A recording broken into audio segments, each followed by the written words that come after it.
Hello, welcome to study classes. तो जैसा कि आप लोग जानते हैं, आज है 22 फरवरी। आज आप लोगों का first sitting and second sitting में हिंदी का पेपर होने वाला है। फर्स्ट सिटिंग वालों का पेपर हो चुका है। आई होप आप लोगों का पेपर अच्छा गया हो। आशा करती हूँ अच्छा नंबर भी आएगा। सो यहाँ पे मेरे पास क्वेश्चन पेपर आ चुका है। इस वीडियो में हम लोग हिंदी का आंसर की देखेंगे। सो इस वीडियो को लाइक, शेयर एंड चैनल को सब्सक्राइब कर देना। सो यहाँ पे आप लोगों का 100 क्वेश्चन था, ठीक है। 100 क्वेश्चन था, जिसमें से आप लोगों को बस 50 क्वेश्चन कवर करने थे। आई होप आप लोगों ने कवर किया होगा, अच्छे से एग्जाम दिया होगा।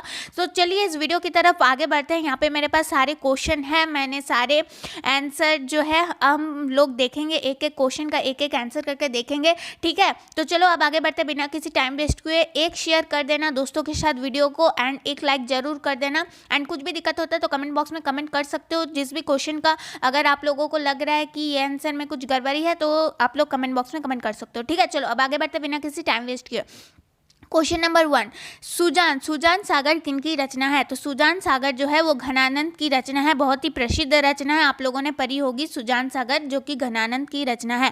क्वेश्चन नंबर 2, देखो क्वेश्चन नंबर 2, अति सुदो स्नेह को मार्ग है, छंद के रचनाकार है। छंद के रचनाकार है घनानंद है, ठीक है।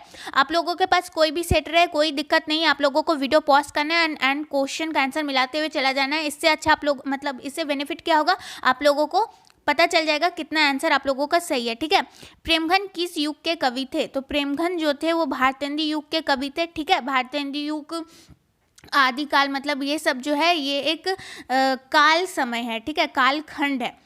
क्वेश्चन नंबर 4, जिन जनपद किस कवि की रचना है? जिन जनपद किस कवि की रचना है? तो प्रेमघन यानी बद्रीनारायण चौधरी प्रेमघन की रचना है, जिसे प्रेमघन के नाम से जाना जाता है, ठीक है। क्वेश्चन नंबर 5, स्वदेशी कविता संकलित है। स्वदेशी कविता संकलित है, देखो यहाँ पे थोड़ा सा मुझे कंफ्यूजन लग रहा है। ऑप्शन नंबर डी, जितना मेरे अनुसार तो ऑप्शन नंबर डी होना चाहिए, लेकिन मैं कंफर्म नहीं हूँ, ठीक है। क्वेश्चन नंबर 5 को लेकर मैं कंफर्म नहीं हूँ। मैं कंफर्म होने के बाद कमेंट बॉक्स में कमेंट करके पिन कर दूंगी, ठीक है।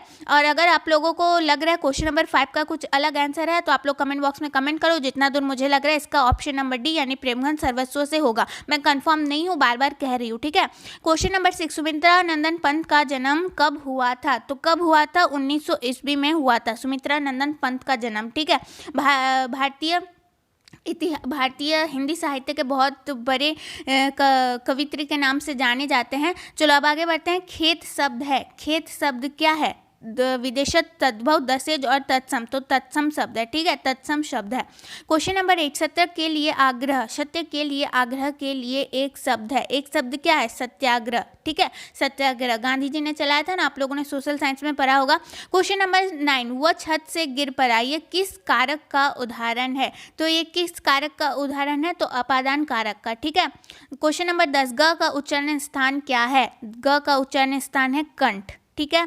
मगम्मा मिठाई किसके लिए ले जा रही थी? किसके लिए ले जा रही थी? पोता के लिए ले जा रही थी, ठीक है, आप लोगों ने बुक में पढ़ा होगा। क्वेश्चन नंबर 12, ढहते विश्वास कहानी में किस राज्य को बाढ़ एवं सूखा से प्रभावित दिखाया गया है? तो किस राज्य को दिखाया गया है? उड़ीसा को, ठीक है। पहले दिन पापंती को क्या कहा था? क्या कहा था? बुखार को क्या था? बुखार था, ठीक है। ढहते विश्वास कहानी में स्कूल कहाँ है? स्कूल कहाँ था? स्कूल पेड़ के नीचे था, ठीक है। सीता के बेटों ने सीता को कितने रुपए माहवारी खर्च देने का निर्णय लिया? कितना निर्णय लिया था? तो 60 रुपए, ठीक है। चलो अब आगे बढ़ते हैं। क्वेश्चन नंबर 16, अच्छे लड़के परिश्रमी होते हैं, कौन वाक्य का उदाहरण है? तो ये बिल्कुल सरल वाक्य है, ठीक है। क्वेश्चन नंबर 16 का सही ऑप्शन नंबर हो जाएगा बी। बिल्कुल भी इसमें गलती मत करना। क्वेश्चन नंबर 16 में इसका ऑप्शन नंबर ए बहुतों को लग रहा होगा, लेकिन ये सरल वाक्य है। ये आम मतलब एक्चुअल में ये सरल वाक्य है, ठीक है। क्वेश्चन नंबर 16 सरल वाक्य हो जाएगा। संतू मछली लेकर क्यों भागा? तो क्यों भागा? कुएं में डालने के लिए, ठीक है, कुएं में डालने के लिए। एक वृक्ष की हत्या किस कविता संग्रह से संकलित है? किस कविता संग्रह से संकलित है? तो दुश्चक में श्रेष्ठता, ठीक है। नदी के द्वीप किस कवि की रचना है? तो अज्ञेय की रचना है, यानी सच्चिदानंद हीरानंद वात्स्यय अज्ञेय, ठीक है। अज्ञे जो थे वो प्रयोगवाद के प्रवर्तक के रूप में जाने जाते हैं। अज्ञे का पूरा नाम जो है सच्चिदानंद हीरानंद बादशाहन। ठीक है, चलो अब आगे बढ़ते हैं। सदियों की ठंडी बुझी राख सुगबुगा उठी, मिट्टी सोने का ताज पहन झटलाती है, किस कविता की पंक्ति है? किस कविता की पंक्ति है? तो जनतंत्र का जन्म। ठीक है, जनतंत्र का जन्म। तुम क्या खा रहे हो? रेखांकित शब्द कौन सर्वनाम है? रेखांकित शब्द कौन सर्वनाम है? तो प्रश्नवाचक। देखो यहाँ पे प्रश्नवाचक है ना, तुम क्या खा रहे हो, प्रश्न पूछा जा रहा है, तो ये प्रश्नवाचक सर्वनाम है। ठीक है, जहाँ पे क्वेश्चन मार्क लगा रहे हैं, जहाँ पे प्रश्न पूछा जाए, वो प्रश्नवाचक संज्ञा है।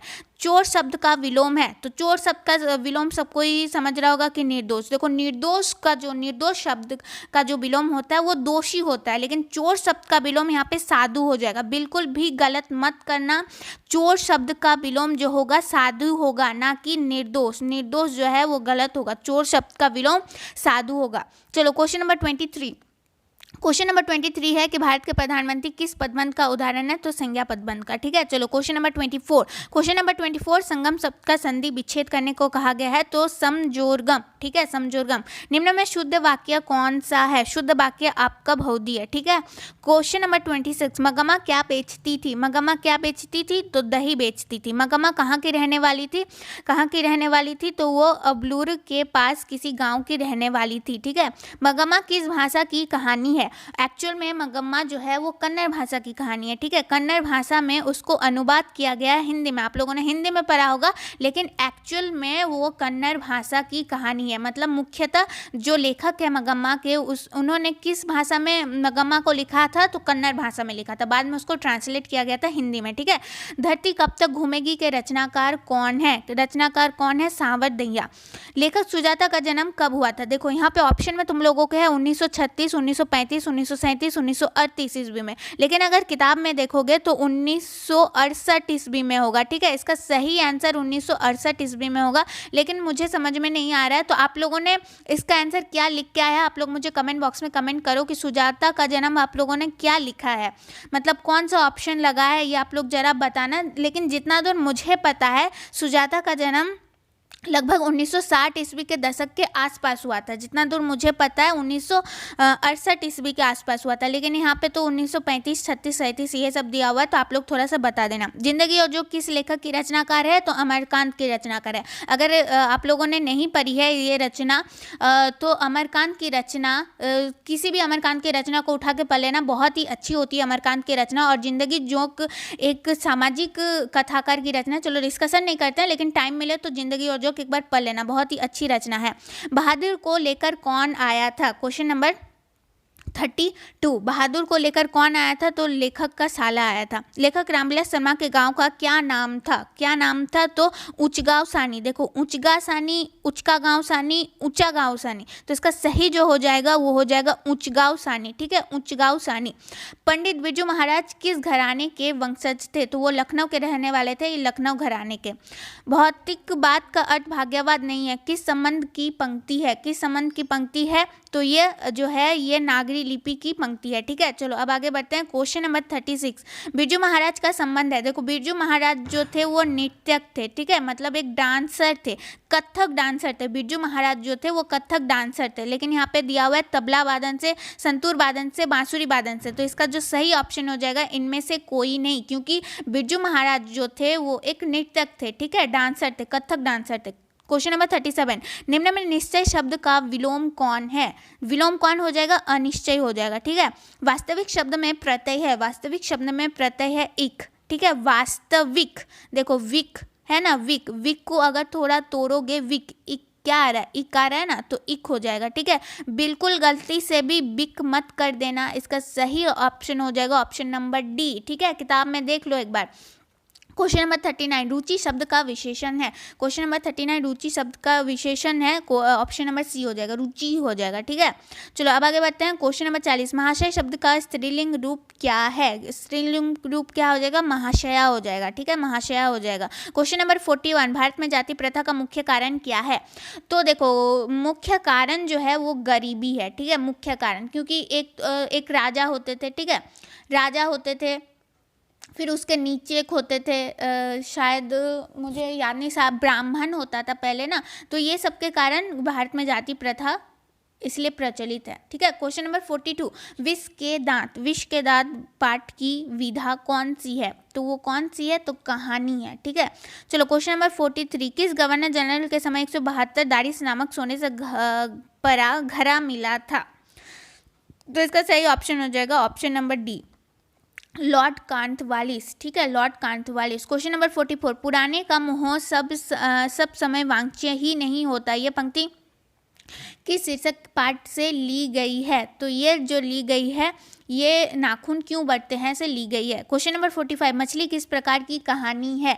मछली किस प्रकार की कहानी है? तो ये मनोवैज्ञानिक कहानी है। ठीक है, क्वेश्चन नंबर 46, मेरा धर्म कैद खाने का धर्म नहीं है, ये पंक्ति किस शीर्षक पाठ से ली गई है? तो ये किस शीर्षक से ली गई है? नौबत खाने में इबादत से ली गई है। ठीक है, लेखक आविन्यो क्या साथ लेकर गए थे? तो क्या साथ लेकर गए थे? तो पुस्तक, टाइपराइटर और टेप्स लेकर गए थे। क्वेश्चन नंबर 48, किसके बिना प्राणी को मुक्ति नहीं मिलती? तो गुरु ज्ञान के बिना। ठीक है, सवैया एवं छंद के सिद्ध कवि कौन थे?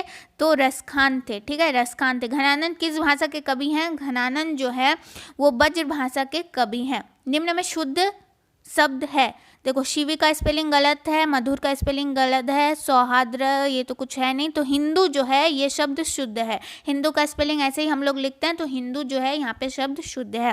विवाह शब्द है, विवाह शब्द क्या है? विवाह शब्द पुल्लिंग है। बहुतों को लग रहा होगा स्त्रीलिंग होगा, नहीं, विवाह शब्द जो है वो पुल्लिंग शब्द है। ठीक है, मैं पढ़ रहा हूँ किस काल का उदाहरण है? तो जाहिर सी बात है वर्तमान काल का उदाहरण है। लंबोदर शब्द कौन समास है? लंबोदर शब्द कौन समास है? तो ये हो जाएगा बी हो जाएगा। ठीक है, बहुब्रीय समास है। ठीक है, बहुब्रीय समास है। महिला का पर्यायवाची है, क्वेश्चन नंबर 55, महिला का पर्यायवाची है नारी। ठीक है, चलो अब आगे बढ़ते हैं। एरी शब्द का विलोम है, एरी शब्द का विलोम है चोटी। ठीक है, अक्ल में पत्थर पड़ना मुहावरे का अर्थ है, तो मतलब बुद्धि भ्रष्ट होना। हम लोग कहते हैं ना कि इसके अक्ल में पत्थर पड़ गया है, नहीं, इसकी बुद्धि ही भ्रष्ट हो चुकी है। लिखावट शब्द है, लिखावट शब्द क्या है? स्त्रीलिंग है। चलो, श्रीमान शब्द का स्त्रीलिंग रूप क्या है? तो सबको पता है श्रीमती। ठीक है, चलो अब आगे बढ़ते हैं। शुद्ध शब्द है, शुद्ध शब्द है तो प्रामाणिक। ठीक है, प्रामाणिक का स्पेलिंग यहाँ पे ठीक है, गुनी का स्पेलिंग गलत है, पति का स्पेलिंग ऐसे होता है तो गलत है, तो इसका सही आंसर हो जाएगा प्रामाणिक। प्रामाणिक का देखो स्पेलिंग सही है। भानुमति का पिटारा मुहावरे का अर्थ है, मुहावरे का अर्थ है, देखो यहाँ से मैं थोड़ा सा कंफ्यूज हूँ, सी ऑप्शन हो सकता है या तो फिर बी ऑप्शन हो सकता है। भानुमति का पिटारा यानी मतलब एक्चुअल में उसका जो मुहावरा हम लोग देखें तो वो होता है कि उसके पास बहुत कुछ है, उस पिटारे में बहुत कुछ है, तो अनावश्यक वस्तुओं का भंडार भी हो सकता है या फिर भानुमति का संपत्ति भी हो सकता है। तो थोड़ा सा कंफ्यूज है, ये आप लोग थोड़ा देख लेना, या तो फिर मैं बाद में आप लोगों को कंफर्म करवा दूंगी। अज्ञान शब्द कौन समास है? ये आप लोग बताओ। ये शब्द तो आप लोग बता ही सकते हो, ये सब बहुत इजी पूछा गया था आप लोगों से। निम्न में भाववाचक संज्ञा कौन सी है? भाववाचक संज्ञा जो है यहाँ पे बुढ़ापा है। ठीक है ना, बुढ़ापा है। चलो अब आगे बढ़ते। बहादुर शीर्षक कहानी की निर्मला कौन थी? तो कौन थी? लेखिका की पत्नी थी। ठीक है, आशा दीवार किस कवि की रचना है? तो किस कवि की रचना है? तो गुरु नानक की रचना है। चलो आगे बढ़ते हैं। किनके जन्म दिवस को अहिंसा दिवस के रूप में मनाया जाता है? अहिंसा दिवस कब मनाया जाता है? 2 अक्टूबर। और 2 अक्टूबर में किनका जन्म आता है? महात्मा गांधी का। तो अहिंसा दिवस को महात्मा गांधी के जन्म दिवस के रूप में मनाया जाता है। क्वेश्चन नंबर 67, गुरु नानक पंजाबी के अलावा और किस भाषा में लिखते थे? वो आमतौर पर मुख्य जो थे वो पंजाबी में लिखते थे, लेकिन कभी कभार उन्होंने मराठी भाषा में भी लिखा है। ठीक है, क्वेश्चन नंबर 68, सांप्रदायिक कृष्ण भक्ति कवि कौन थे? तो 68 का सही आंसर क्या हो जाएगा? रसखान। ठीक है, रसखान। रसखान का रचना काल था, रचना काल कब था? हुमायूं का शासनकाल था। उनका जो प्रसिद्ध रचना है वो सबसे पहले प्रसिद्ध कब हुआ था? 1619 में हुआ था। ठीक है, चलो अब आगे बढ़ते हैं। वियोग में सच्चा प्रेमी जो वेदना सहता है उसके चित्त में जो विभिन्न तरंगे उठती है का चित्रण है किसमें है? अनामिका में है। दुर्गंध शब्द का संधि विच्छेद है, क्या है? दु जोर गंध। ठीक है, चलो अब आगे बढ़ते हैं। 72, डाउट नट। स्टूडेंट, आप किसी भी सवाल को लेकर कंफ्यूज हो तो उस क्वेश्चन का फोटो लेना है, क्रॉप करना है और 5 सेकंड के अंदर ही अंदर आपको वीडियो सॉल्यूशन देखने को मिल जाएगा। चाहे सीबीएसई हो, यूपी हो, बिहार बोर्ड, महाराष्ट्र हो या फिर एमपी या फिर और भी कई स्टेट बोर्ड्स, और चाहे आईआईटी हो, जेयू हो, 6th स्टैंडर्ड से लेकर क्लास 10 तक के सारे सॉल्यूशन आप लोगों को मिल जाएंगे डाउटनट ऐप पर। और कोई भी सब्जेक्ट हो, चाहे फिजिक्स, केमिस्ट्री, मैथ्स, बायो। और साथ ही डाउटनट पर चल रही है 6 से 12 तक के लिए हिंदी इंग्लिश में लाइव क्लासेस। तो आप लोग भी अपनी पढ़ाई पूरी कर सकते हैं। डाउटनट ऐप पर जाइए। देखो पूछा गया है अर का उच्चारण स्थान क्या है, तो मूर्धा है। ठीक है, गलती से भी तालु मत लिख देना, मूर्धा होगा। लोहा शब्द है, स्त्रीलिंग, पुल्लिंग या उभयलिंग, तो कौन सा है, तो लोहा शब्द जो है वो है पुल्लिंग। ठीक है, चलो पुल्लिंग है। कलम, 1 मिनट रुक जाओ, लोहा शब्द मुझे थोड़ा सा कंफ्यूजन लग रहा है यहाँ पे। लोहा शब्द जो होगा वो स्त्रीलिंग या पुल्लिंग हो सकता है, थोड़ा सा कंफ्यूजन है, बाद में मैं क्लियर कर दूंगी। ठीक है, मैं लिख लेती हूँ कहीं पे कि आप लोगों को क्लियर करवाना है। 73 नंबर, कलम शब्द कौन सी संज्ञा है, तो कलम शब्द कौन सी संज्ञा है भाई, तो कलम शब्द जो है इसका सही आंसर हो जाएगा जातिवाचक। नाच न जाने आंगन टेढ़ा लोकतृति का क्या अर्थ है, मतलब इसका मुहावरा क्या है, तो इसका मुहावरा है काम न जानना और बहाने मारना। ठीक है, चलो अब आगे बढ़ते हैं। गुण शब्द का विलोम होगा, गुण शब्द का विलोम क्या होगा, दोष। ठीक है, दोष। चलो अब आगे बढ़ते हैं। प्रत्येक शब्द कौन समास है, प्रत्येक शब्द कौन समास है, तो इसका सही आंसर हो जाएगा अव्ययी भाव। राम खाता होगा, कौन काल है, राम खाता होगा, कौन काल है, तो संगिद्ध वर्तमान काल। सभा शब्द कौन संज्ञा है, सभा शब्द कौन संज्ञा है, तो समूहवाचक है, समूह का बोध होता है। आग शब्द है, आग शब्द क्या है, तद्भव है। ठीक है, चलो अब आगे बढ़ते हैं। 81, आम शब्द का पर्यायवाची है, आम शब्द का पर्यायवाची है रसाल। ठीक है, आम शब्द का पर्यायवाची है रसाल। चलो 1 मिनट दिखा देती हूँ। आम शब्द का पर्यायवाची है रसाल। निम्न में शुद्ध शब्द कौन है, निम्न में शुद्ध शब्द कौन है, तो अनाधिकार, अंधिकार, नधिकार, अनाधिकार, तो इसका सही स्पेलिंग क्या हो जाता है, इसका सही स्पेलिंग हो जाता है अनाधिकार। आमरण शब्द में उपसर्ग है, आमरण शब्द में उपसर्ग है आ। मानव मुक्ति के पुरोधा, 1 मिनट, मानव मुक्ति के पुरोधा किसे कहा गया है, मानव मुक्ति के पुरोधा किसे कहा गया है, तो भीमराव अंबेडकर को कहा गया है। मैं तो खोखा को इंजीनियर बनाने जा रहा हूँ, ये कथन किसका था, तो सिंह साहब का था, यानी मिस्टर सिंह का था, सिंह साहब मिस्टर सिंह का।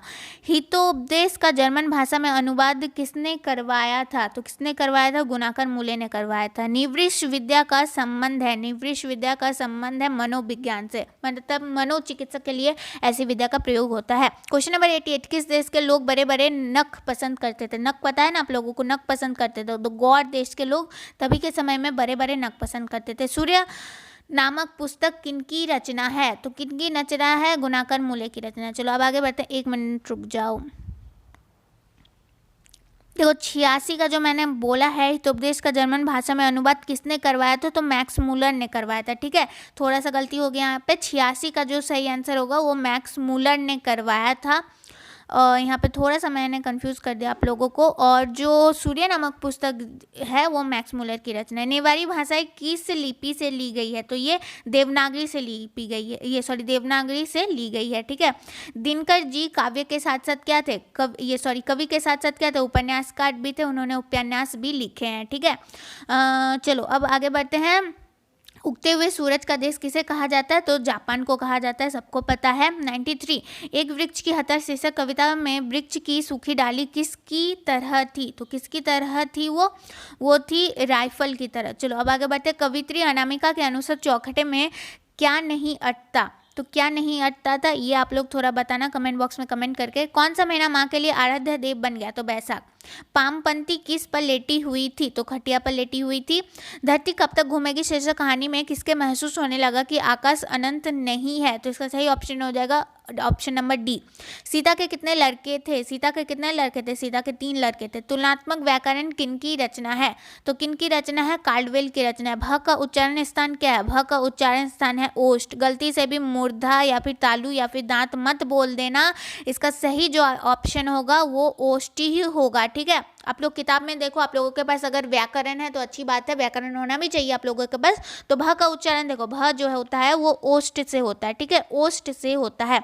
तो हमने यहाँ पे कंप्लीट करके 1 से 100 तक के सारे क्वेश्चन देख लिया है। कुछ क्वेश्चन बचे हुए 78 और कुछ क्वेश्चन मैंने लिख के रखे हुए हैं, वो आप लोगों को कमेंट बॉक्स में पिन किया हुआ मिल जाएगा। सो बस आज के लिए इतना ही। वीडियो को एक लाइक कर देना, शेयर कर देना, सब्सक्राइब कर देना एंड कमेंट बॉक्स में कमेंट कर देना। चलो आज के लिए बस इतना ही, मिलते हैं किसी नेक्स्ट वीडियो में।